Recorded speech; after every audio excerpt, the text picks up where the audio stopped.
और शब्द का निर्माण किन किन तरीकों से होता है, किन किन युक्तियों से होता है। ठीक है, हमारे जो प्रश्न आने वाले हैं परीक्षा में वह प्रश्न इसी 3 सेगमेंट से पूछे जाने वाले हैं, क्योंकि प्रश्न पूछने की प्रवृत्ति यही रहती है। तो आइए हम सबसे पहले देखते हैं कि यह शब्द है क्या। तो आपने हजारों बार इसको पढ़ा होगा, आप इसको समझते होंगे। शब्द क्या है? तो शब्द जो है वह वर्णों का सार्थक समूह है। शब्द क्या है? यह वर्णों का सार्थक समूह है। वर्णों का ऐसा समूह जिसका कोई ना कोई अर्थ हो, ऐसा सार्थक समूह क्या कहलाता है? शब्द कहलाता है। ठीक है, वर्णों का जो सार्थक समूह है वह शब्द कहलाता है। साउंड काफी बढ़ा हुआ है, ज्यादा बढ़ाने पर आपको तकलीफ होगी। चलिए मैंने बढ़ा दिया, आपको अगर साउंड कम जा रहा है तो अब सही हो गया होगा। ठीक है, अब आइए, तो शब्द वर्णों का सार्थक समूह होता है। वर्णों का सार्थक समूह कहने का मतलब कि शब्द वर्णों का समूह है, लेकिन वर्णों के किसी भी समूह को हम शब्द नहीं कहेंगे। वर्णों का वही समूह शब्द कहलाएगा जो सार्थक होगा, यानी जिसका विशेष कोई अर्थ होगा। जैसे अगर आप यह ल, म और क, यह 3 वर्णों का समूह है। लमक दूसरा, यही 3 वर्ण है, 3 ही वर्ण है, ल है, म है और क है। अब इसका एक समूह जब हम बनाते हैं, इसका संयोजन करते हैं, तो यह क्या हो जाएगा? कमल हो जाएगा, या यह क्या हो जाएगा? कलम हो जाएगा। तो यह सार्थक है, इसका अर्थ निकल गया, इसलिए यह शब्द है। और ये निरर्थक है, इसलिए यह शब्द की कैटेगरी में नहीं माना जाएगा। ठीक है, तो शब्द का अर्थ आपको समझ में आ गया। अब हम देखेंगे कि यह शब्द कितने प्रकार के होते हैं। शब्द के प्रकार को, शब्द की जो संरचना होती है, संरचना के आधार पर शब्दों का अध्ययन 2 तरीकों से किया जा सकता है। शब्दों की जो संरचना है, इस संरचना के आधार पर शब्दों को हम कितने भागों में वर्गीकृत कर सकते हैं? शब्दों को हम 2 भागों में वर्गीकृत कर सकते हैं। यानी संरचना का, अगर हम शब्दों की बनावट देखते हैं, संरचना का अगर हम अध्ययन कर रहे हैं, तो इसके संरचना के अध्ययन के 2 आधार हमारे पास होंगे। एक आधार तो इसका निर्माण होगा, और दूसरा आधार इसका स्रोत होगा। एक तो हो जाएगा निर्माण की दृष्टि से, इसी निर्माण को हम क्या कहेंगे? संरचना की दृष्टि से। इसी संरचना को हम क्या कहेंगे? बनावट की दृष्टि से। तो इस तरीके से आपने पहले भी पढ़ा होगा, निर्माण, संरचना या बनावट एक ही शब्द है। तो इसके आधार पर हम शब्दों की संरचना का अध्ययन करते हैं। दूसरा आधार जो होता है वह आधार होता है स्रोत की दृष्टि से। ठीक है, इसी स्रोत को एक और नाम से हम कहते हैं, इस स्रोत को हम कहते हैं व्युत्पत्ति की दृष्टि से। ठीक है, इसी व्युत्पत्ति को हम क्या कहते हैं? विकास की दृष्टि से। तो स्रोत, व्युत्पत्ति या विकास की दृष्टि से शब्दों के अलग प्रकार हो जाएंगे, उसकी संरचना अलग होगी। निर्माण, संरचना या बनावट के दृष्टिकोण से शब्दों के अलग प्रकार हो जाएंगे। ठीक है, अब आइए, अब सबसे पहले हम देखते हैं शब्दों की संरचना, बनावट या निर्माण की दृष्टि से भेद। सबसे पहला पॉइंट हम देखते हैं निर्माण की दृष्टि से शब्दों के भेद। निर्माण की दृष्टि से शब्दों के कितने भेद होते हैं? तो निर्माण की दृष्टि से शब्दों के 3 भेद माने जाते हैं। सुनील, अपना सारा समय, सुनील कुमार जी, आप यह तय करने में बिता दीजिए कि ये रिकॉर्डेड क्लास है कि लाइव क्लास है, क्योंकि इसकी भी जरूरी है, सिंघानिया साहब। तो निर्माण की दृष्टि से शब्दों के कितने भेद होते हैं? शब्दों के 3 भेद होते हैं। पहला भेद है रूढ़ शब्द। यह कौन शब्द है? रूढ़ शब्द। दूसरा भेद है यौगिक शब्द, और तीसरा भेद है योग रूढ़ शब्द। यह 3 भेद है, रूढ़ शब्द, यौगिक शब्द और योग रूढ़ शब्द। ठीक है, इसका क्या मतलब हो गया? इसका मतलब हो गया, रूढ़ शब्द का मतलब यह, इसको सिंपली कैसे समझना? रूढ़ शब्द को कैसे समझना? जिसकी व्युत्पत्ति ज्ञात न हो, उसको क्या बोलते हैं? उसको बोलते हैं रूढ़ शब्द। जिसकी व्युत्पत्ति ज्ञात न हो, मतलब यह कैसे उत्पन्न हुआ यह पता ही ना हो, उसको क्या बोलेंगे? उसको बोलेंगे रूढ़ शब्द। ठीक है, अर्थात इसको दूसरे तरीके से और कैसे समझा जा सकता है? इसको दूसरे तरीके से आप समझ सकते हैं कि जिस शब्द को खंडित करने पर अलग अलग उसका अर्थ न निकले, शब्दों का जिस शब्दों के खंड का अर्थ स्पष्ट न हो, वह शब्द क्या है? रूढ़ शब्द। जिसके खंडों का अर्थ नहीं निकले, वह क्या हो गया? वह हो गया रूढ़ शब्द। जिसके खंडों का अर्थ न निकले, वह क्या हो गया? वह रूढ़ शब्द हो गया। इसका एग्जाम्पल क्या होगा? तो गौर से देखिए इसका एग्जाम्पल। जैसे एक शब्द है रथ, एक शब्द है रथ। अब रथ में कौन कौन ध्वनि हो गया? र और थ। अब इस र और थ का अलग अलग कोई अर्थ नहीं निकलता, और यह रथ कैसे बोला गया होगा, कैसे लिखा गया होगा पहले, यह भी कुछ ज्ञात नहीं। अब आपने देखा, अभी मौसम है, आम। आम शब्द जो है, यह आम शब्द क्या है? आम शब्द की व्युत्पत्ति कैसे हुई यह ज्ञात नहीं है। और आम को अलग अलग कर दीजिए आज, आ और म, इसका कोई अर्थ नहीं निकलता। अब देखिए, टमाटर का इन दिनों खूब हल्ला मचा हुआ है टमाटर का जो हाइक किया है, उसका दाम बढ़ा है। तो टमाटर, अब इसमें 2 शब्द है टमाटर, अब ये दोनों का अलग अलग अर्थ निकालिए तो कोई अर्थ नहीं निकलता। ठीक है, तो ये क्या है? ये सब के सब रूढ़ शब्द हैं। ठीक है, रूढ़ शब्द का मतलब समझ गए आप? अब आइए दूसरा समझते हैं। दूसरा जो है वह है यौगिक। यौगिक शब्द जो है वह किससे बना है? तो आपको पता है इसमें मूल शब्द क्या है? योग। और योग का मतलब ही होता है जुड़ना। योग का मतलब ही होता है जोड़ना, ठीक है, जुड़ना, जोड़ना। यह शब्द योग शब्द का अर्थ है। दूसरा शब्द यौगिक है, ठीक है। जो यौगिक शब्द क्या होता है? तो इसको सीधे समझिए कि यह वह शब्द है जो रूढ़ शब्दों से निर्मित है। रूढ़ शब्दों से निर्मित शब्द। यौगिक शब्द क्या हो जाएगा? यौगिक शब्द का मतलब होगा रूढ़ शब्दों से निर्मित शब्द। अब गौर करिएगा, यहां आपने क्या लिखा है? शब्दों। शब्दों कहने का मतलब कि वह निश्चित रूप से एक शब्द नहीं होगा, एक से अधिक होगा, यानी 2 होगा, 3 होगा, 4 होगा, 5 होगा, एक से अधिक होगा। तो रूढ़ शब्दों से निर्मित शब्द जो है वह यौगिक शब्द होगा, ठीक है। और इसका अर्थ दोनों के जुड़ने से निर्धारित होता है। रूढ़ शब्दों से निर्मित शब्द होगा यह, और दोनों शब्दों के जुड़ने से इसके अर्थ का निर्धारण होता है। इसके अर्थ का निर्धारण कैसे होगा? जब दोनों शब्द जुड़ेंगे तो इसके अर्थ का निर्धारण होगा। कैसे? तो जैसे देखिए उदाहरण के तौर पर, अब इसका एग्जांपल हम क्या लेंगे? तो उदाहरण लीजिए, एक शब्द है पुस्तकालय, ठीक है, एक शब्द है विद्यालय, ठीक है। अब गौर करिएगा, इसमें 2 शब्द हैं, और 2 शब्द कौन कौन है? एक शब्द है पुस्तक और दूसरा शब्द है आलय। इसमें भी 2 शब्द है, एक शब्द है विद्या, दूसरा शब्द है आलय, ठीक है। आलय का मतलब क्या होता है? आलय का मतलब घर, आलय का मतलब जो संरचना है। पुस्तक और विद्या 2 मूल शब्द है। आलय का अर्थ अलग हो जाएगा, पुस्तक का अर्थ अलग हो जाएगा, विद्या का अर्थ अलग हो जाएगा, आलय का अर्थ अलग हो जाएगा, और इस दोनों का संयुक्त अर्थ किसका अर्थ होगा? पुस्तकालय का अर्थ होगा। उसी प्रकार विद्यालय का अर्थ होगा, ठीक है। चलिए, तो आपने देख लिया यौगिक शब्द हो गया। अब गौर से और भी बहुत सारे शब्द हैं, जैसे कुछ शब्दों को आपको इसलिए भी जानना है कि ये जो शब्द निर्माण की जो प्रक्रिया होती है उस प्रक्रिया से रिलेटेड बहुत सारे प्रश्न आते हैं। जैसे एक और मैं आपको उदाहरण देता हूं, जैसे एक और शब्द है, पढ़िए, जलज। एक और शब्द है, इसी शब्द से बना है, जलद। तो गौर करिएगा, इसमें कौन कौन शब्द है? इसमें एक तरफ है जल और एक तरफ है ज। इसमें क्या है? इसमें एक तरफ है जल और इसमें एक तरफ है द, और इस दोनों का अर्थ अलग अलग होता है। हाँ बिल्कुल पूजा, बहुत सुंदर आपने बताया, पूजा ने बताया शिष्टाचार, ठीक है। इसमें 2 शब्द है, एक शब्द है शिष्ट और दूसरा शब्द क्या हो गया? आचार। 2 शब्द हो गया। यह भी कैसा शब्द है? यौगिक शब्द है, ठीक है। अब आइए, मैं आपको थोड़ा सा इस शब्द पर फोकस करना चाहूंगा। आप जानते भी होंगे लेकिन उसको थोड़ा सा आप मेमोरी में वह फिर से आ जाए। जलज, जल और इसमें ज लगा। यहां ज का मतलब होता है जन्म लेना, ठीक है। हाँ गौतम, विद्यासागर, ठीक है। तो का अर्थ क्या होता है? देना। जलज, इसका मतलब क्या होगा? जल में जन्मने वाला, यह हो जाएगा जलज। तो यह भी कैसा शब्द है? यौगिक शब्द है। उसी प्रकार जलद यानी जल प्रदान करने वाला, तो जल में जन्मने वाला जलज है, यह यौगिक शब्द है। लेकिन इसको काला से हमने इसीलिए लिखा है कि आपको थोड़ा सा अंतर इसमें देखना होगा। जलद यह भी यौगिक शब्द है, लेकिन तो गौर करिएगा, इसके आगे जब हम योग रूढ़ शब्द पढ़ेंगे तो ये सारे शब्द आ जाएंगे। क्लियर? तो आपने देख लिया कि रूढ़ शब्दों से निर्मित शब्द जो है यौगिक शब्द कहलाता है, और दोनों शब्दों के जुड़ने से अर्थ का निर्धारण होता है। उदाहरण आपने शिष्टाचार देखा, पुस्तकालय देखा, विद्यालय देखा, ठीक है। ये सारे उदाहरण आपने देख लिए। इसके बाद हमने 2 उदाहरण दिया था। हाँ, उसमें एक उदाहरण शबीब अख्तर भी बता रहे हैं। तो शबीब, मैं वही बात बता रहा हूं कि पंकज भी क्या है? यौगिक शब्द है, लेकिन इसमें थोड़ा सा ट्विस्ट है, इस ट्विस्ट को समझना है। अब तीसरा आइए, तीसरा हम क्या देखते हैं? तीसरा जो योग रूढ़ शब्द है, तीसरा क्या है? योग रूढ़ शब्द है। अब योग रूढ़ क्या है? योग रूढ़ शब्द को समझिए, मैं जो लिख रहा हूं इसको समझिएगा तो सीधे सीधे आपके दिमाग में आ जाएगी बात।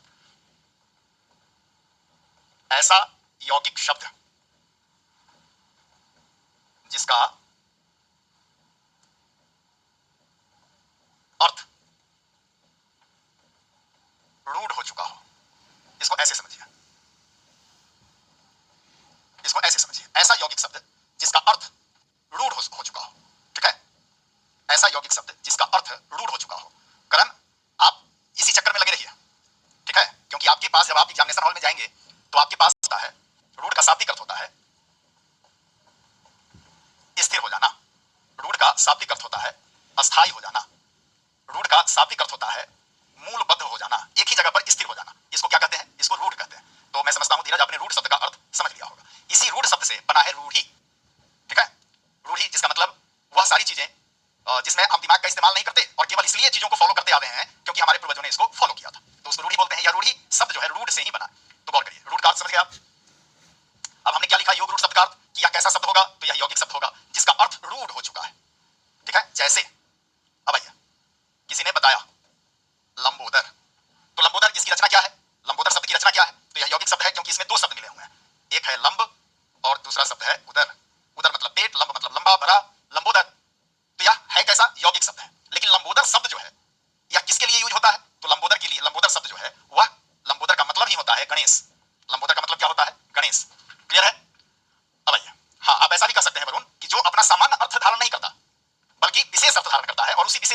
कहते हैं? रूढ़। मतलब गणेश के लिए रूढ़ हो गया है कौन शब्द? लंबोदर। उसी प्रकार हम दूसरा शब्द लेते हैं पंकज। तो पंकज में कौन कौन शब्द है? पंकज में दो शब्द है, एक तो है पंख और दूसरा है जौ। और जैसा कि हमने अभी बताया, यह जौ जो है यह ऐसा प्रत्यय है जिसका मतलब होता है जन्म लेने वाला। जौ का मतलब जन्म लेने वाला या जन्मने वाला। जौ का मतलब यह हुआ। तो पंख जोड़ जौ यानी पंख जो कीचड़, पंख का मतलब कीचड़ और जौ से जन्मने वाला, जो कीचड़ से जन्मता है उसको क्या बोलते हैं? पंकज बोलते हैं। तो दोनों का अर्थ अलग अलग है और इस नाते यह कैसा शब्द है? यौगिक। लेकिन इसका अर्थ किसके लिए रूढ़ हो गया है? तो इसका अर्थ रूढ़ हो गया है किसके लिए? कमल के लिए। इसलिए पंकज क्या हो जाएगा? योग रूढ़ हो जाएगा। उसी प्रकार जलज, यह भी कमल के लिए रूढ़ हो जाएगा। उसी प्रकार जलद, जलद किसके लिए रूढ़ हो गया है? जलद, जल देने वाला अर्थात बादल। तो जलद का मतलब क्या हो जाएगा? बादल हो जाएगा। ठीक है, तो आपने योग रूढ़ शब्द का अर्थ देख लिया। उसी प्रकार आज पहली सोमवारी है सावन की। उस पहली सोमवारी में आप देखिए एक और शब्द मैं आपको बताता हूं। यह शब्द है नीलकंठ। इसमें दो शब्द है, यह यौगिक शब्द है और इसमें दो शब्द है, एक नील और दूसरा कंठ। इस दोनों शब्द के अलग अलग अर्थ निकाले जा सकते हैं, इस कारण से यह यौगिक शब्द है। ठीक है, और शहजादी, नवल, सब लोगों का कमेंट आ रहा है, सारे के कमेंट्स का जवाब नहीं दिया जा सकता। चलिए, नीलकंठ। तो नीलकंठ एक यौगिक शब्द है, लेकिन इस शब्द का इस्तेमाल किसके लिए होता है? यह शब्द किसके लिए रूढ़ हो गया है? तो यह शब्द शिव के लिए रूढ़ हो गया है। नीलकंठ मतलब शंकर भगवान। तो शंकर भगवान को क्या बोलते हैं? नीलकंठ बोलते हैं। हो गया। अब आइए, अब हम देखते हैं, ये तो निर्माण की दृष्टि से हमने देख लिया। अब आइए, एक सेगमेंट हमने शब्द का देख लिया, शब्द का दूसरा सेगमेंट हम लोग देखते हैं, और वह दूसरा सेगमेंट क्या है? अब हम शब्द के प्रकार देखते हैं स्रोत की दृष्टि से।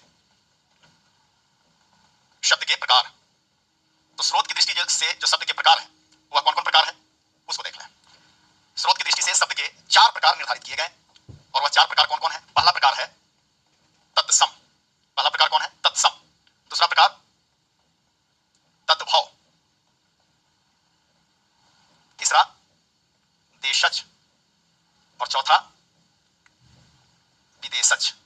स्रोत की दृष्टि से पंकज आए और यौगिक और जोड़ रूढ़ दोनों आए तो क्या टिक करेंगे? निश्चित रूप से यह योग रूढ़ टिक करेंगे, क्योंकि पंकज का मतलब ही होता है कमल। ठीक है, चलिए, तो स्रोत की दृष्टि से शब्दों के कितने भेद होते हैं? तत्सम, तद्भव, देशज और विदेशज। ठीक है, अब आइए, तत्सम शब्द का मतलब क्या होता है? तत्सम शब्द का मतलब होता है, क्योंकि आप जानते हैं कि हिंदी जो है वह संस्कृत से निश्चित है, यानी संस्कृत से निकली है। तो संस्कृत से निकली हुई भाषा, तो स्वाभाविक है कि संस्कृत के बहुत सारे रूप, बहुत सारे शब्द ज्यों के त्यों कहां आगे होंगे? हिंदी में आगे होंगे, क्योंकि संस्कृत से ही बना है। तो तत्सम जो है वह संस्कृत में प्रयुक्त हिंदी के शब्द। इसको ऐसे समझिए, हालांकि इसको आप दूसरे तरीके से समझ सकते हैं, मुझे लगा कि आप ऐसे इसको बेहतर तरीके से समझ सकते हैं। गौर करिएगा, क्योंकि संस्कृत से हिंदी का विकास हुआ है, हिंदी संस्कृत से आई है, तो संस्कृत के बहुत सारे शब्द जो हैं ज्यों के त्यों हिंदी में प्रयुक्त होते हैं। रूबी आपका भी कमेंट देखते हैं, पूजा आपका भी कमेंट देखते हैं, सबका कमेंट यहां दिख जाता है। मदन गोपाल जी क्वेश्चन डाल दीजिए, क्वेश्चन सामने दिख जाएगा, उसका उत्तर मिले। प्रयुक्त हिंदी के शब्द, इसको दूसरे तरीके से मैंने आपको बताया। किताबों में आप देखते होंगे, किताबों में इसको कैसे लिखा हुआ है? किताबों में लिखा हुआ है हिंदी के वैसे शब्द जो संस्कृत से ज्यों के त्यों ले लिए गए हो, उठा लिए गए हो, उसको क्या कहते हैं? अविनाश, नीलकंठ योग रूढ़ होगा, क्योंकि नीलकंठ महादेव के लिए रूढ़ हो गया है। चलिए, तो संस्कृत में प्रयुक्त हिंदी के शब्द क्या कहलाते हैं? तत्सम। क्लियर? उसी प्रकार दूसरा तद्भव, अर्थात हिंदी में प्रयुक्त संस्कृत के शब्दों का परिवर्तित, यानी बदला हुआ, परिवर्तित का मतलब बदला हुआ या फिर बिगड़ा हुआ रूप क्या कहलाता है? यह कहलाता है तद्भव। इसको लिखते जाइए, हिंदी में प्रयुक्त संस्कृत के शब्दों का परिवर्तित, परिवर्तित मतलब बदला हुआ या बिगड़ा हुआ रूप क्या कहलाता है? तद्भव। सब रखिए, सब रखिए, काफी एग्जांपल समझाने वाले हैं। ठीक है, योग रूढ़ लगाएंगे, रागिनी जला जाएगा तो योग रूढ़ लगाएंगे, लंबोदर योग रूढ़ हो जाएगा। ठीक है, चक्रधारी योग रूढ़ हो जाएगा, पूजा, पीतांबर योग रूढ़ हो जाएगा, वंदना। ठीक है, क्लियर है? चलिए, अब आइए, तो संस्कृत में प्रयुक्त हिंदी के शब्द तत्सम कहलाते हैं। हिंदी में प्रयुक्त संस्कृत के शब्दों का परिवर्तित या बिगड़ा हुआ रूप तद्भव कहलाता है। ठीक है, चलिए, देशज क्या है? अब गौर करिएगा, अभी एक शब्द आ गया हमारे पास और वह शब्द है देशज। इसका मतलब क्या हो गया? इसका मतलब निकालिए, यह कैसा शब्द है? यह यौगिक शब्द है। यौगिक शब्द मतलब इसमें दो शब्द है, एक है देश और दूसरा है जौ। जौ का मतलब होता है जन्म लेना।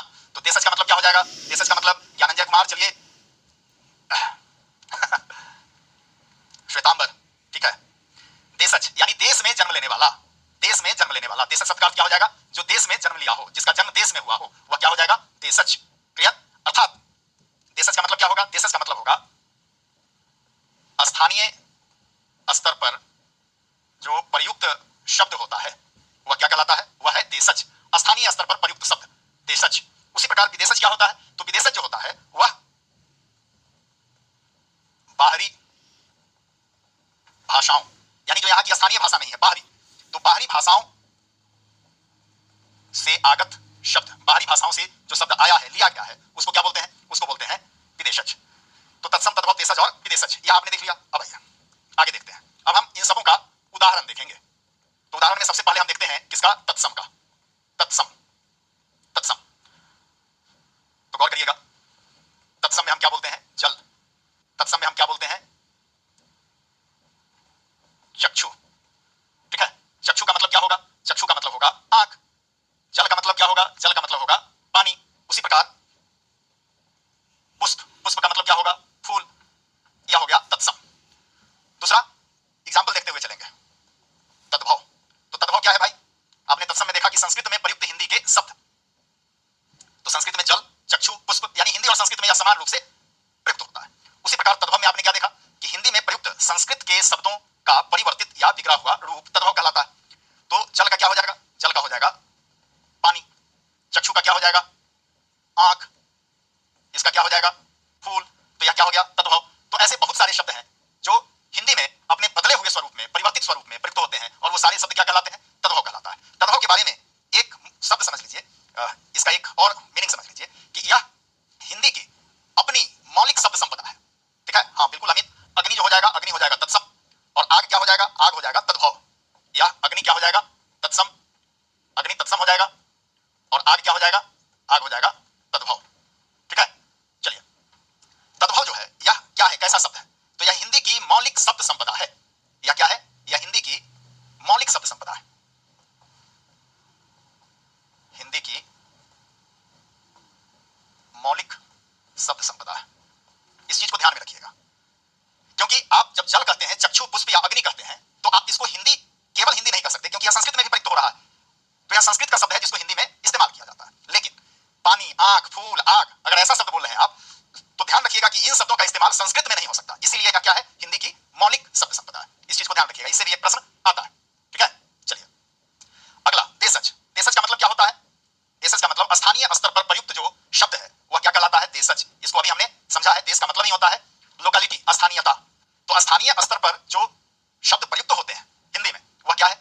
वह देशज है। जैसे आपने बहुत सारा उदाहरण दिया, जैसे मान लीजिए हम एक शब्द है, एक शब्द है वधु। वधु, यह वधु शब्द है। संस्कृत में भी वधु होगा और हिंदी में भी इस रूप में यह प्रयुक्त होगा। तो वधु शब्द जो है वह कैसा शब्द हो जाएगा? तत्सम। लेकिन उस वधु के लिए स्थानीय स्तर पर जो शब्द प्रयुक्त होता है वह प्रयुक्त शब्द क्या है? तो गौर करिएगा, पढ़िए, यह क्या है? कन्या। तो आप, चूंकि आप इस प्लेटफॉर्म से जितने लोग जुड़े हैं, हजारों लोग इस प्लेटफॉर्म से जुड़े हैं, निश्चित रूप से भारत के विभिन्न हिस्सों में अभी होंगे, लेकिन जो लोग जिनका ओरिजिन बिहार का है, उस बिहार के ओरिजिन को, हाँ बिल्कुल, पूजा, बहुत खूब, पूजा ने एक उदाहरण दिया, और वह उदाहरण है बहुरिया। ठीक है, पूजा ने उदाहरण क्या दिया? बहुरिया। कन्या नहीं, कन्या तो धीरज, कन्या शब्द जो है वह हो जाएगा तत्सम। कन्या शब्द तत्सम हो जाएगा। कन्या, यह कन्या शब्द देशज होगा। ठीक है, क्लियर? चलिए, उसी प्रकार बहुत सारे और शब्द हो जाएंगे, बहुत सारे। जैसे अभी खेतीबाड़ी का शब्द है, खेतीबाड़ी से जुड़ा, इन दिनों तो खेतीबाड़ी का सीजन है, मौसम चल रहा है। चलिए, तो एक शब्द हम आते हैं, पढ़िए, यह क्या है? धन रोपनी। यह धन रोपनी क्या है? धन रोपनी शब्द यह कहां आता है? तो धन रोपनी शब्द प्रयुक्त होता है खेतीबाड़ी में। पढ़िए, सोटा। यह सोटा क्या है? सोटा वह एक प्रकार का डंडा होता है जिसको गांव में लोग क्या बोलते हैं? सोटा। ठीक है, गांव में एक व्यंजन है हम लोगों के यहां बिहार में, क्या है? सतुआ। यह सब सारे शब्द क्या है? यह सारे शब्द हैं देशज। ठीक है, चलिए, तो आपने तत्सम देख लिया, तद्भव देख लिया, देशज देख लिया। अब आइए, अब हम देखते हैं विदेशज। विदेशज का मतलब विदेश में उत्पन्न। विदेशज का मतलब विदेश में उत्पन्न, यानी जो बाहर से आया हो उसको विदेशज बोलते हैं। उस विदेशज में हम देखते हैं कि हिंदी में बहुत सारे ऐसे शब्द हैं जो अलग अलग भाषाओं से आए, जो विदेशी भाषाओं से लिए गए। अब जैसे मान लीजिए, ये अंग्रेजी का हो सकता है, ये फारसी का हो सकता है, ठीक है, ये अरबी का हो सकता है, पख्तून का हो सकता है, यानी विदेशी भाषाओं से जो गृहीत किए गए शब्द हैं, लिए गए शब्द हैं, वह क्या हो जाएगा? वह विदेशज हो जाएगा। ठीक है, जैसे उदाहरण के तौर पर, उदाहरण है रेल। आपको का शब्द है रेल, उसी प्रकार अंग्रेजी का एक शब्द है डॉक्टर। लेकिन हिंदी में हालांकि उसका हिंदी क्या होता है, हिंदी होता है उसका चिकित्सक, लेकिन हम क्या बोलते हैं, हम बोलते हैं डॉक्टर। ठीक है, तो रेल, डॉक्टर, उसी प्रकार हाँ बिल्कुल, यह जो तलाक यह शब्द भी हम हिंदी में प्रयुक्त करते हैं, कहां से आए, उसी प्रकार हॉस्पिटल यह भी कहां से आया। तो ये सारे के सारे शब्द जो हैं वह कहां से आते हैं, ये सब विदेशी शब्द है जो हिंदी में इन दिनों प्रयुक्त होते हैं। ठीक है, चलिए ये हो गया। तो आपने देख लिया स्रोत की दृष्टि से शब्दों के भेद, तत्सम, तद्भव, देशज और विदेशज। हाँ बिल्कुल होगा ही, इन दिनों एक नया शब्द प्रयुक्त हो गया है, मोबाइल। ठीक है, मोबाइल, केवल इतना ही नहीं, अब तो ढेर सारे शब्द आ गए, जैसे स्ट्रीम, अभी ऑनलाइन क्लास चल रहा है तो यार स्ट्रीमिंग हो रही है ना, तो स्ट्रीम, बहुत सारे शब्द आ गए, पेस्ट, ठीक है, बहुत सारे शब्द आ गए, डिलीट, ठीक है, अभी सब नया शब्द है, यह सब नया शब्द है, ऑनलाइन, ऑफलाइन, यह सारे के सारे शब्द जो है जो इन दिनों प्रयुक्त हुए हैं, यानी जो संचार क्रांति के दौर में बहुत सारे शब्द आए हैं जो कैसे शब्द कहे जा सकते हैं, विदेशज। हाँ बिल्कुल, फेसबुक, यह भी क्या कैसा शब्द है, विदेशज शब्द है। ये सारे के सारे शब्द हिंदी में प्रयुक्त होते हैं, जो engineer, computer, school, station, pen, बिल्कुल ये सारे के सारे शब्द हिंदी की, अब हिंदी की शब्द संपदा मानी जाती है। क्लियर है, चलिए तो अब हम देखते हैं, अब हम आगे देखते हैं। ये तो अभी आपने देख लिया शब्द का अर्थ क्या है, शब्द के प्रकार कितने हैं। क्लियर, अब गौर से देखिएगा एक और चीज कि जो व्याकरणिक प्रकार के आधार पर, इसको भी क्लियर करते ही चलिए।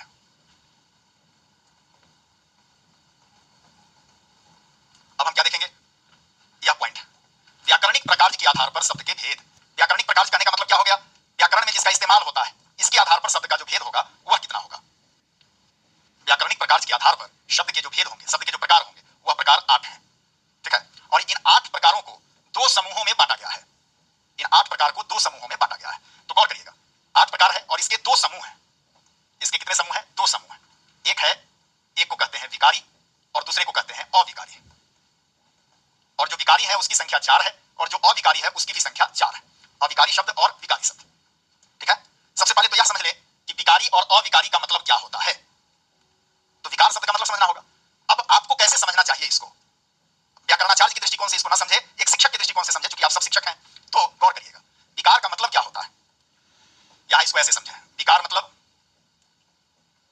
परिवर्तन, विकार मतलब परिवर्तन, विकार मतलब बदलाव। ठीक है, विकार को ऐसे समझे, विकार का मतलब क्या हो जाएगा, विकार का मतलब होगा परिवर्तन, विकार का मतलब हो जाएगा बदलाव। ठीक है, ऑनलाइन का हिंदी मंजेस ऑनलाइन ही होगा, क्योंकि इसी रूप में उसको एडॉप्ट कर लिया गया है। अगर इसका आप हिंदी बनाइएगा तो वो कृत्रिम हिंदी हो जाएगी, जो ऑन निर्माण। तो शब्द निर्माण से संबंधित जो तरीके हैं, यानी शब्द निर्माण की जो युक्तियां हैं, वह युक्तियां क्या क्या है, इसको देखना है। तो आपने पहले भी पढ़ा होगा, शब्द निर्माण की जो युक्तियां हैं उसमें सबसे पहली युक्ति है उपसर्ग के द्वारा, दूसरा प्रत्यय के द्वारा, तीसरा संधि के द्वारा, चौथा समास के द्वारा और पांचवा पुनरुक्ति। ये सारे तरीके हैं शब्द निर्माण के, अर्थात ये शब्द निर्माण की प्रमुख युक्तियां हैं।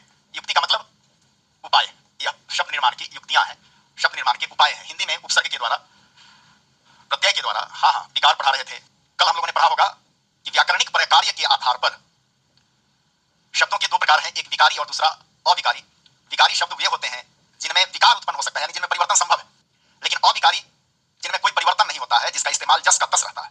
तो वो प्रकार हमने देख लिया था, आज उसके आगे देख रहे हैं। ठीक है, विकारी और अविकारी को हम लोग फिर उसको बाद में विस्तृत देखेंगे। व्याकरणीय प्रकार के आधार पर शब्द का प्रकार ये हो गया था, विकारी और अविकारी। ठीक है, चलिए शब्द निर्माण की जो युक्तियां हैं उसमें उपसर्ग लगा करके, प्रत्यय के द्वारा, संधि के द्वारा, समास के द्वारा और पुनरुक्ति के द्वारा। नवल जी, और कल जो क्लास हुआ है उसका पीडीएफ अपलोड नहीं हुआ होगा, आज अपलोड हो जाएगा। वो जो टेक्नीशियन थे उनके यहाँ कुछ एक मिसफॉर्चून हुआ और इस कारण से वो आ नहीं पाए थे, तो आज अपलोड हो जाएगा, डोंट वरी, आप इसकी चिंता मत करिए। मैं किसी भी चीज को छोड़ने नहीं जा रहा हूं, सबको एक दूसरे से जोड़ते हुए मैं आगे बढ़ाऊंगा। अमरजीत, आपकी चिंता यह है कि कल जो हुआ था उसमें हमने बताया था कि एक प्रकार का शब्द होता है विकारी और दूसरा प्रकार का शब्द होता है अविकारी। तो ये प्रकार हमने देख लिए थे और हमने यह देखा था कि विकारी शब्द जो होता है उसमें परिवर्तन संभव है, शब्द के रूप बदलते हैं, अविकारी में शब्द का रूप नहीं बदलता। तो इसकी चर्चा बस यही तक थी। इसके आगे की चर्चा, किरण ठीक है मैं हटके ही बोलूंगा, इसके आगे की चर्चा हम आगे करेंगे। तो हम यह बता रहे थे कि शब्द निर्माण की जो युक्तियां है वह उपसर्ग लगा करके, प्रत्यय लगा करके, संधि के द्वारा, समास के द्वारा और पुनरुक्ति के द्वारा हम हिंदी में नए शब्दों का निर्माण करते हैं। ठीक है, अब हम देखेंगे प्रत्यय, संधि, समास और पुनरुक्ति। इसको जल्दी जल्दी पढ़ेंगे, ठीक है। तो आइए हम सबसे पहले देखते हैं यह उपसर्ग क्या है। उपसर्ग, तो सबसे पहली बात तो जान लीजिए कि यह उपसर्ग जो होता है वह शब्द नहीं है। यह उपसर्ग जो है वह है शब्दांश। वह क्या है? शब्दांश। और यह शब्दांश किससे बना है? शब्दांश का मतलब क्या होता है? शब्दांश दो शब्द जोड़ अंश, यानी यह शब्द का अंश है, हिस्सा है, यह शब्द नहीं है। तो उपसर्ग एक प्रकार का शब्दांश है। और यह कैसा शब्दांश है? तो उपसर्ग शब्द के पहले जुड़कर नवीन शब्द का निर्माण करता है। यह क्या करता है? मतलब उपसर्ग वह शब्दांश है जो किसी भी शब्द के पूर्व में पहले जुड़ करके और तब कोई नया शब्द बनाता है, ठीक है। और यह शब्द जो नया नवीन शब्द का निर्माण करेगा, इस शब्द का अर्थ बदला हुआ रहेगा। इसको दूसरे तरीके से हम क्या कह सकते हैं उपसर्ग को? तो उपसर्ग को हम कह सकते हैं कि ऐसा शब्दांश, यह एक शब्द नहीं बल्कि यह क्या है? शब्दांश है। ऐसा शब्दांश जो किसी भी शब्द के पहले जुड़कर उसका अर्थ परिवर्तन कर दे, उसके अर्थ में बदलाव ला दे, ठीक है। ऐसा शब्दांश जो किसी भी शब्द के पहले जुड़कर उसका अर्थ परिवर्तन कर दे, तो वह क्या कहलाता है? वह उपसर्ग कहलाता है। आपने इसका मतलब समझ लिया। अब आइए हम हिंदी के उपसर्ग के बारे में बात कर रहे हैं। यह हर एक भाषा में होगा। अब हम हिंदी के उपसर्ग की बात करें। हिंदी भाषा के जो उपसर्ग है, उपसर्ग तो आपने समझ लिया। अब हिंदी भाषा के उपसर्ग को समझते हैं। तो हिंदी भाषा का जो उपसर्ग है, इसके स्रोत कहां कहां से है? मतलब हिंदी भाषा में जो उपसर्ग प्रयुक्त होते हैं वह उपसर्ग कहां कहां से आए हैं? तो इसके कुछ निश्चित स्रोत हैं। जैसे हिंदी का उदय जो है वह कहां से हुआ? तो हिंदी का उदय संस्कृत से हुआ। हिंदी का उदय संस्कृत से हुआ। तो संस्कृत से कुछ उपसर्ग आएंगे। हिंदी पर प्रभाव किसका है? हिंदी पर प्रभाव फारसी का है, या इसको सीधे आप यूं कह लीजिए, इसको आप उर्दू कह लीजिए, ठीक है। उर्दू जो है वह मिक्स है, फारसी भी है इसमें अरबी भी है। तो अलग अलग आप इसको उर्दू कह सकते हैं। या फिर अगर आपको असुविधा हो उर्दू कहने में तो इसको अलग आप कर लीजिए, सीधे सीधे फारसी से आए, अरबी से आए, ठीक है, अंग्रेजी से आए। इन सारी भाषाओं से उपसर्ग कहां आए हैं? इन सारी भाषाओं से हिंदी में उपसर्गों को लिया गया है, ठीक है।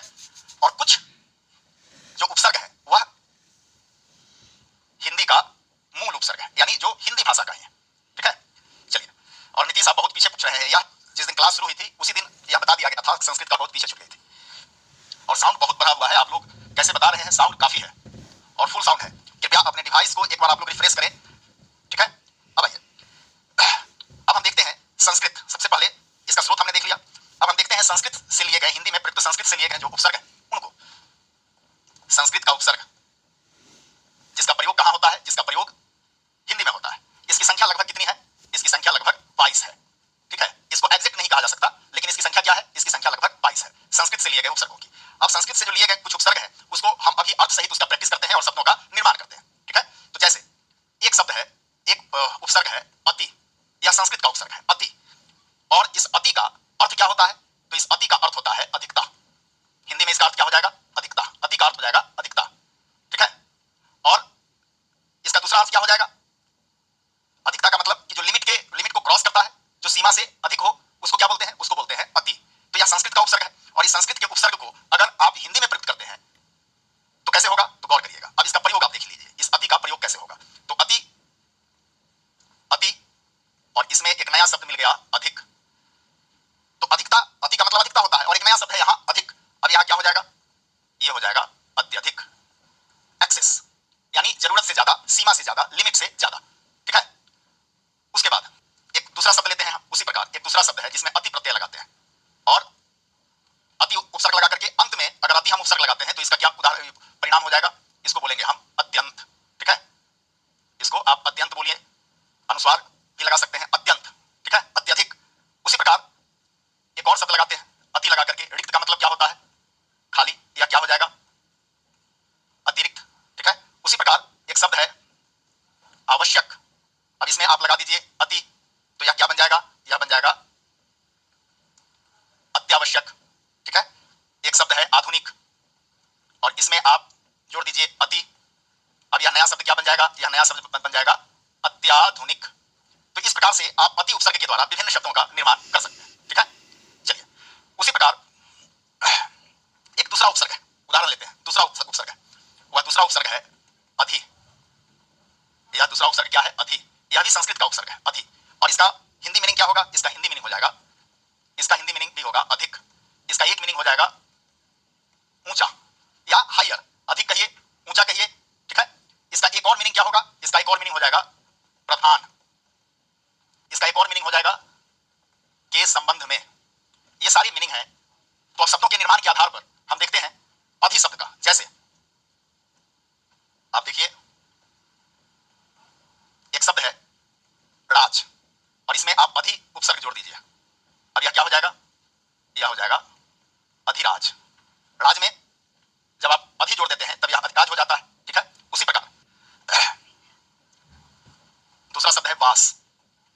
आप इसमें अधि जोड़ देते हैं तो यह क्या हो जाता है, इसका मतलब हो जाता है अधिवास। ठीक है, तो अधि शब्द का मतलब अधिवास को अंग्रेजी में क्या बोलते हैं, इसी को बोलते हैं डोमिसाइल। अभी टीचर की तैयारी आप सब कर रहे हैं, इसमें बिहार सरकार ने अधिवास संबंधी एक नया डिसीजन लिया है। उसी प्रकार ये सावन है, सावन का महीना है, मास है, और इसमें आप जोड़ दीजिए अधि, तो यह क्या हो जाएगा, यह हो जाएगा अधिमास। ठीक है, यह महीना सावन का 60 दिनों का है, यह क्या कहलाता है, अधिमास। ठीक है, अधिराज, अधिराज का क्या अर्थ होता है, हाँ तो अधिराज का मतलब डोमिनियन होता है, अधीनस्थ राज। ठीक है, हाँ अधिकृत, कृत मतलब किया हुआ, आपने सही बताया है, और यहाँ अधि शब्द जोड़ दीजिए तो यह क्या हो जाएगा, अधिकृत। उसी के बाद और ढेर सारा शब्द है, एक शब्द और जोड़ लीजिए करण, उसके पहले आप अधि तो जोड़ दीजिए, और तब जो बनेगा वह क्या हो गया, वह हो गया अधिकरण। तो इस तरीके से अधि शब्द, अधि उपसर्ग के द्वारा हम सैकड़ों शब्दों का निर्माण कर सकते हैं। अधिमास का मतलब होता है, जिसको कहते हैं ना, महीना वस्तुतः 30 दिनों का ही होता है, लेकिन अधिमास जो होता है वह 2 महीने के बराबर 1 महीना होता है, यानी 60 दिनों का, उसको अधिमास कहते हैं। आपको पता है इसी अधिमास के मौके पर बिहार में राजगीर एक जगह जहां पर मलमास मेला लगता है, हर एक अधिमास को, वह जिस मतलब हर एक हिंदू कैलेंडर के मुताबिक, जो विक्रम संवत और शक संवत है, इसके कैलेंडर के मुताबिक हर एक दूसरा और उदाहरण मैं देता हूं, अनु। ठीक है, अनु का अर्थ क्या होता है, अनु एक उपसर्ग है, यह संस्कृत से लिया गया उपसर्ग है, और इसका अर्थ होता है पीछे। अनु का अर्थ क्या होता है, पीछे। इसका एक और अर्थ क्या होता है, इसका और अर्थ होता है साथ, इसका और अर्थ होता है प्रत्येक, इसका एक और अर्थ होता है के जैसा, सदृश। सदृश का मतलब के जैसा, जैसे आपके सदृश, इसका मतलब क्या, आपके जैसा। ठीक है, अनु का मतलब दोहराव भी होता है, अनु का मतलब क्या होगा, दोहराव, यानी बार बार। ये सारे मीनिंग किसके हो जाएंगे, अनु के। ठीक है, उदाहरण आना शुरू हो गया। तो चलिए, जैसे बहुत सारे शब्द हैं, आप देखिएगा, उन शब्दों का निर्माण आप खुद समझ लीजिए। जैसे अनुसरण, जैसे अनुकरण, जैसे अनुभूति, जैसे अनुताप। ठीक है, जैसे अनुबंध। ये सारे के सारे शब्द जो है वह किससे हैं, वह निकले हैं अनु उपसर्ग से। ठीक है, तो अब मैं यह एग्जांपल नहीं दूंगा, अब मैं केवल उपसर्ग और उसके अर्थ को आपको बता देता हूं, ताकि आप स्वतः भी इसका निर्माण कर सके। जैसे एक उपसर्ग है अप, यानी संस्कृत से लिया गया उपसर्ग है, और इस अप उपसर्ग का मतलब क्या होता है, इसका मतलब होता है उल्टा। आपने पढ़ा होगा अपसौर या उपसौर, उल्टा, उल्टा, या इसका क्या मतलब होगा, विरुद्ध, या इसका निगेटिव सेंस होता है, इसका मतलब क्या होगा, बुरा। जैसे जैसे पढ़िए, अपव्यय, अपव्यय, जैसे अपमान, जैसे अपराध। ठीक है, जैसे अपयश। तो ये सब निगेटिव सेंस देने वाली चीजें हैं।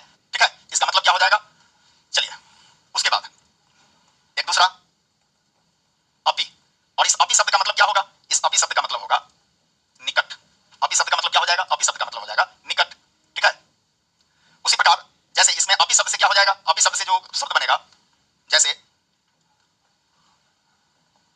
अभिधान, अभिकक्ष, यह सब संस्कृत के उपसर्ग हैं। ठीक है, उसी प्रकार हम अगला उपसर्ग लेते हैं, इसको उपसर्ग और इसके अर्थ और एक दो उदाहरण से हम आपको आगे लिए चलते हैं। जैसे अभि, दूसरा शब्द है अभि। अब इस अभि शब्द का मतलब क्या होगा, इस अभि शब्द का मतलब होगा सामने। सबसे पहला अर्थ इसका क्या होगा, सामने, अभि। इसका एक और अर्थ होगा ऊपर। ठीक है, इसका एक और अर्थ होता है बुरा।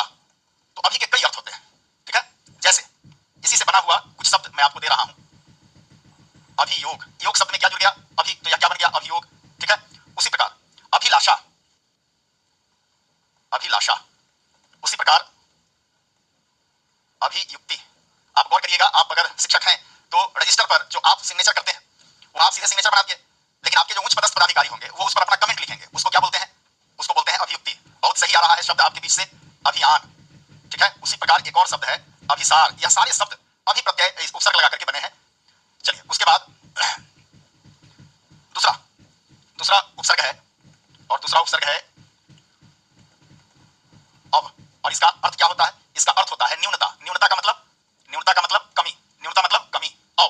ठीक है, इसका मतलब अनादर भी होता है, अव का मतलब अनादर भी होता है, अव का मतलब गहराई भी होता है। ये सारे शब्द कहां से बने हैं, अव से बने हैं। अब इसका कुछ एग्जांपल हम देखते हैं। जैसे अवधारणा, इसका एग्जांपल हम देखते हैं, अवधारणा। अवमानना, बात नहीं मानना मतलब अनादर। अवज्ञा, डिसोबीडियंस मतलब बात नहीं मानना। ठीक है, अव्यक्त नहीं होगा, अवतार जरूर होगा, अवकाश जरूर होगा, अवतार, अवकाश, यह जरूर होगा। आप बता रहे हैं इसमें अव्यक्त, यह नहीं होगा, क्योंकि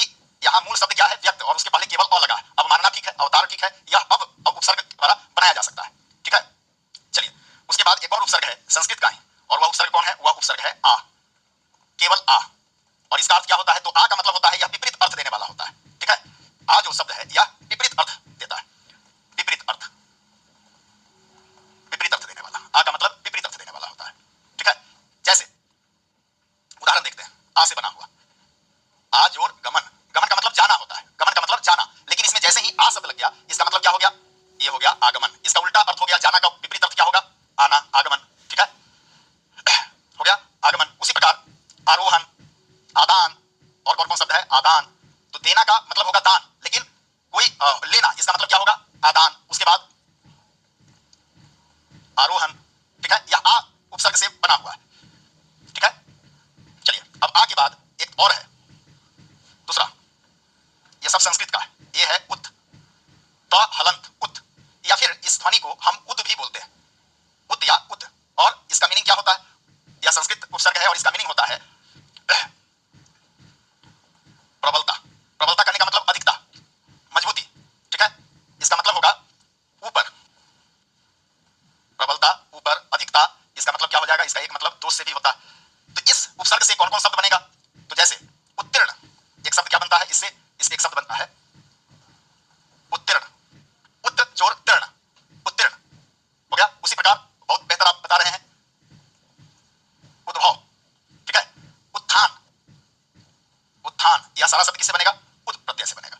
उसी प्रकार एक है उप, एक प्रत्यय है उप, एक उपसर्ग है उप, और इस उप शब्द का अर्थ क्या होता है? तो उप शब्द का जो अर्थ होता है वह अर्थ होता है समीपता, यानी नजदीकी,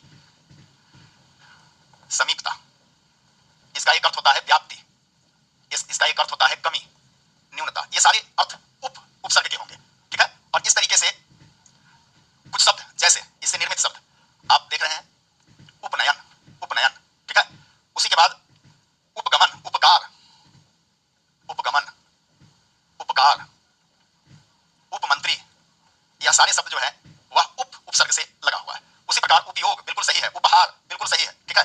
दूसरा, एक दूसरा उपसर्ग है संस्कृत का ही, दुर, ठीक है। और ध्यान रखिएगा यह र हलंत है, मतलब जहां कहीं भी प्रयुक्त होगा यह आधा र का इस्तेमाल होगा। दुर, इसका मतलब क्या होगा? इसका मतलब होगा, ये नेगेटिव सेंस है, बुरा। इसका मतलब क्या होगा? कठिन, यह इसका अर्थ है। और इस दुर से कौन कौन शब्द बनेगा? तो आप देखिएगा, इस दुर से बनने वाला शब्द जो है, आप देखिए इससे क्या बना है? दुरात्मा, आत्मा में दुर प्रत्यय उपसर्ग लग गया, दुर्दिन, दुर्दिन मतलब बुरा दिन, ठीक है। दुर्बुद्धि मतलब बुरी बुद्धि, दुर्बुद्धि, ठीक है। ये सारे शब्द किस उपसर्ग से है? दुर उपसर्ग से, दुरुपयोग, बिल्कुल, ठीक है। उसके बाद इसी प्रकार का एक प्रत्यय है तुष्य, कौन प्रत्यय उपसर्ग है? तुष्य, दुष्य, दुष्य का मतलब ध्यान रखिएगा, यह हलंत जैसे ही पड़ा, इसका मतलब कि इस ध्वनि का आधा उच्चारण होगा, दुष्य, ठीक है। इसका मतलब भी नेगेटिव ही होता है, इसका मतलब भी क्या होता है? बुरा, इसका मतलब भी क्या होता है? कठिन, ठीक है। एग्जाम्पल देखिए, दुष्कर्म, बहुत बेहतर, दुष्कर्म, अच्छा कर्म नहीं करना, यह क्या हो गया? दुष्कर्म हो गया। उसके बाद दुस्साहस, दुष्कर, दुष्कर हो गया, और क्या हो जाएगा? दुस्साहस। ये सारे किस उपसर्ग से है? दुस उपसर्ग से। उसी प्रकार एक उपसर्ग है नी, एक उपसर्ग कौन है? नी। ये सब संस्कृत के उपसर्ग है। आप ध्यान रखिएगा, शब्दों से रिलेटेड ढेर सारे प्रश्न पूछे जाते हैं, तो शब्दों की बनावट का ध्यान होना चाहिए। इसका मतलब क्या होता है? इसका मतलब होता है समूह, नी का मतलब होता है समूह, नी का मतलब होता है कुशलता, ठीक है। नी का मतलब इसका एक और अर्थ हो सकता है निरंतरता, निरंतर, ठीक है। ये सारे शब्द, सारे अर्थ किसके हो जाएंगे? नी के हो जाएंगे। अब इसका उदाहरण हम कैसे देखते हैं? तो निदेश, निदेश, यह एक इसका उदाहरण है, ठीक है। बिल्कुल बहुत सुंदर बताया। नियोग, ठीक है, निरोग, ये सारे अर्थ किसके हो जाएंगे? नी उपसर्ग से बनता है। नहीं, निस्वार्थ नहीं होगा, निस्वार्थ नहीं होगा, ठीक है। क्यों नहीं होगा वो अभी हम देखेंगे। अब आइए, अब आगे देखते हैं। अब हम देखते हैं अगला उपसर्ग है निर। यह निर उपसर्ग का अर्थ क्या होता है? आपने जो निस्वार्थ बताया, किसी ने निस्वार्थ बताया, तो वो यहां से होगा, निर शब्द से।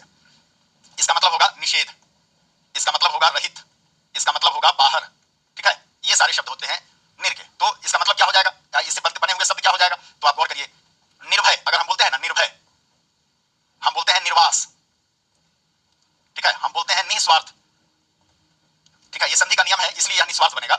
उसी प्रकार निराकरण, निरपराध, यह सब क्या हो जाएगा? यह सब नी प्रत्यय से बनेगा, उपसर्ग से बनेगा, निरपराध। ये सारे शब्द किससे बनेंगे? नी से बनेंगे, निर से बनेंगे।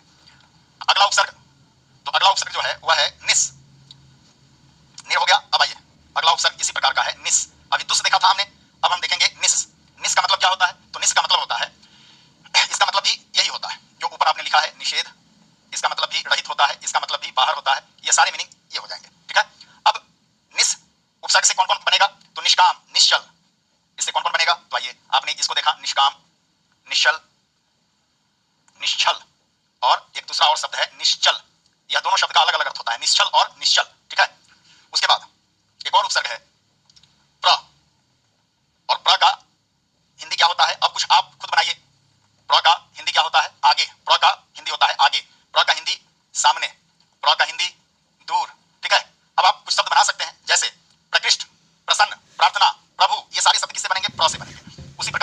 और उपसर्ग जो संस्कृत से आता है, जैसे परा, और परा का मतलब क्या होता है? परा का मतलब होता है अधिक, परा का मतलब अधिक होता है। परा का एक और मीनिंग होगा उल्टा, मतलब विपरीत, ठीक है। तो आइए, जैसे इससे बना हुआ एक शब्द हम देख लेते हैं, पराक्रम, पराभूत, पराजय, ठीक है। ये सारे शब्द संस्कृत उपसर्गों से बने हैं। पराधीन, बिल्कुल, ठीक है, हो गया। उसी प्रकार एक उपसर्ग है प्रति, और प्रति का मतलब क्या होता है? प्रति का मतलब होता है विरुद्ध, प्रति का मतलब क्या होता है? विरुद्ध, इसका अर्थ होता है विरुद्ध। प्रतिकार, ठीक है, प्रति का मतलब विरुद्ध या बदले में। प्रतिक्रिया, प्रतिकार, ठीक है। प्रतिकूल, प्रत्यक्ष, हो गया। ये सारे मीनिंग हो गए। उसके बाद एक और उपसर्ग का मीनिंग देखते हैं, परि, ठीक है। परि, इसका अर्थ क्या होता है? इसका अर्थ होता है चारों ओर, चतुर्दिक, चारों दिशाओं में, चतुर्दिक, परि, ठीक है। इसका अर्थ क्या होता है? नियम। अब गौर करिएगा, इससे बना हुआ शब्द क्या है? इसी परि से बना हुआ शब्द है पर्यावरण, ठीक है, पर्यावरण, परि जोड़ आवरण, इसी से बना हुआ शब्द क्या है? परिनियम। इसी से बना हुआ शब्द क्या है? परिस्थिति। तो इस शब्द का अर्थ बिल्कुल बदल जाता है, स्थिति अलग है और परिस्थिति अलग है। उसी प्रकार वी है, एक उपसर्ग है वी, वी, और इसका अर्थ क्या होता है? केवल वी उपसर्ग है, इसका मतलब होता है अलगाव, पृथकता, पृथकता का मतलब अलगाव। उसके इसका एक और अर्थ होता है वी का, इसका एक और अर्थ निगेटिव सेंस में, जिसको हम निषेध कर सकते हैं, ठीक है। पृथकता, अलगाव, निषेध, ठीक है। जैसे एग्जाम्पल, इस वी से बना हुआ क्या है? वियोग, जब कोई बिछड़ता है, अलग होता है तो वियोग होता है। उसी प्रकार विधवा, जिसका पति बिछड़ गया है जिस स्त्री का, वह विधवा है, ठीक है। उसी प्रकार विक्रम या विक्रय, आप देखते हैं क्रय का मतलब क्या होता है? खरीदना, क्रय का मतलब खरीदना, और विक्रय मतलब बेचना, अर्थ बदल गया। उसी प्रकार एक और शब्द क्या होता है? विक्रम, ठीक है। चलिए, तो वी हो गया। अब आइए, एक और शब्द होता है सु, एक उपसर्ग, वह कौन उपसर्ग है? सु, और सु का मतलब क्या होता है? तो सु का मतलब होता है सुंदर, बेहतर, अच्छा, ठीक है। सु का मतलब सीधे लगाइए ना, सु का मतलब सुंदर। और इससे बने हुए शब्द आप क्या देखेंगे? जैसे सुकर्म, सुवास, सुलभ, सुकर्म मतलब अच्छा कर्म, सुवास मतलब अच्छी खुशबू, सुलभ आसानी से प्राप्त, ये सारे शब्द के अलग अलग मीनिंग हो जाएंगे, ठीक है। उसी के साथ एक और शब्द है, उपसर्ग है, जिसको कहते हैं सम, सम, हलंत वाला सम, और इसका मतलब क्या हो जाएगा? इसका मतलब भी इसी से लगता है, इसका मतलब भी पॉजिटिव सेंस है, यानी इसका मतलब भी सुंदर होता है, इसका मतलब भी पूर्णता होता है, ठीक है। अब इससे बना हुआ शब्द कौन कौन है? तो आप देखिएगा, इससे बना है हिंदी का शब्द संतुष्टि, इसमें सम प्रत्यय लगा है, संतुष्टि, ठीक है। संतोष, संस्कार, यह सारे शब्द किससे बने हैं? इसी से बने हैं। संतोष, संस्कार, ये सारे शब्द इसी से बने हैं। तो अभी हम लोग बात कर रहे थे, वह था संस्कृत का प्रत्यय, ठीक है। संस्कृत के अलावे और भी विभिन्न भाषाओं के अलग अलग प्रत्यय हैं। जैसे कुछ हम फारसी के प्रत्यय लेते हैं, उपसर्ग लेते हैं फारसी का। अभी तक हम लोग जो चर्चा कर रहे थे वह संस्कृत का था। अब हम फारसी भाषा से लिए गए कुछ उपसर्ग हैं, उसका उदाहरण देखते हैं। जैसे एक उपसर्ग है फारसी भाषा का जो हिंदी में प्रयुक्त होता है, और वह उपसर्ग है आ, यह फारसी का उपसर्ग है आ। और इस आ का मतलब क्या होता है? आ का मतलब होता है साथ, इसका मतलब होता है साथ। और इससे बने हुए शब्द देखिएगा, आगाह, इससे बना हुआ शब्द आवारा, ठीक है, यह फारसी का उपसर्ग है। उसी प्रकार फारसी का एक दूसरा उपसर्ग है कम, यह दूसरा उपसर्ग है फारसी का, जिसका अर्थ क्या होता है? कम, जिसका अर्थ होता है थोड़ा, जिसका अर्थ क्या होता है हिंदी में? इसका अर्थ होगा थोड़ा, हिंदी में कहें तो हीन या के बिना, ठीक है। अब इससे बना हुआ शब्द देखिए, इससे बना हुआ शब्द है कमजोर, यह कमजोर शब्द फारसी शब्द है, गौर करिएगा, हिंदी में भी इसका इस्तेमाल होता है।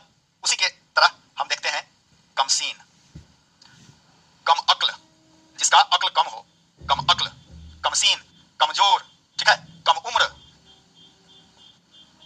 यह सब शब्द जो हिंदी में प्रयुक्त होता है, यह कहां से आया? फारसी से आया, ठीक है। चलिए, आ संस्कृत का भी है और आ फारसी का भी है। उसी प्रकार एक और फारसी का उपसर्ग है, इसको आगे लेते हैं, और वह उपसर्ग है खुश। वह उपसर्ग क्या है? खुश। और खुश का मतलब क्या होता है? खुश का मीनिंग होता है अच्छा, खुश। तो इससे कुछ शब्द बनाइए। जैसे कुछ शब्द देखिए, इससे बनता है खुशखबरी, इससे बनता है खुशकिस्मत, इससे क्या बनेगा? खुशगवार, इससे क्या बनेगा? खुशनुमा। तो इस तरीके से बहुत सारे शब्द इस खुश उपसर्ग के, खुशहाली, ठीक है। उसी प्रकार एक दूसरा है, वह है बद। जैसे इससे बना हुआ शब्द देख लीजिए, जैसे दर असल, दर असल का मतलब वास्तव में, दर असल का मतलब हो जाएगा वास्तव में। उस प्रकार दरकार, दरमयान, ये सारे शब्द जो है यह किस उपसर्ग से बने हैं? दर उपसर्ग से। उसी प्रकार फारसी का कुछ और उपसर्ग है, उसमें हम देखते हैं बर, कई बार इसका इस्तेमाल होता है। बर, बर का मतलब क्या होता है? बर का मतलब होता है बाहर, बर का मतलब होता है बाहर, ठीक है। हाँ, दरकिनार बिल्कुल सही कहा, दरमियान बिल्कुल सही कहा, ठीक है। तो अब जो यह बर है इसका मतलब होगा बाहर, या फिर इसका एक और मीनिंग होता है ऊपर। इससे बने हुए शब्द देखते हैं हम, जैसे आपने देखा बरखास्त, यह शब्द आपने पढ़ा होगा बरखास्त। उसी प्रकार बर से बना हुआ बरखिलाफ, बरखुरदार, बरखिलाफ, बरखुरदार, ये सारे शब्द जो है हिंदी में प्रयुक्त होते हैं और ये सारे शब्द फारसी से आए हैं, ठीक है। उसके बाद दो उपसर्ग और देखते हैं, एक है बा और दूसरा है बे, बा और बे, और इस दोनों का विपरीत मीनिंग है। बा और बे का विपरीत मीनिंग है। बा का मतलब क्या होता है? साथ, बा का मतलब साथ। बे का मतलब के बिना, साथ, या इसको आप कहिए के बिना, या इसको आप कहिए बगैर, ठीक है। तो गौर करिएगा इस बा से कौन कौन शब्द बना है। आपने कोर्ट का डिसीजन सुना होगा सिनेमा वगैरह में, बा इज्जत, ठीक है, अपराधी को बा इज्जत बरी किया जाता है, ठीक है। बा इज्जत, बा अदब, ठीक है, बा मुलाहिजा, ये सारे शब्द जब हिंदी में प्रयुक्त होते हैं तो इसके अर्थ होते हैं। उसी प्रकार यहां जो बे शब्द है, ठीक है, बे अदब, जिसको अदब का ज्ञान नहीं हो। उसी प्रकार बे इज्जत, बे इज्जत बिना इज्जत के, ठीक है। बे अक्ल, बे ईमान, बिना अक्ल के, ठीक है। तो इन सारे शब्दों का अब आइए उसी प्रकार हम देखते हैं कि कुछ अरबी शब्द भी हैं, अरबी फारसी ये सारे स्रोत हैं।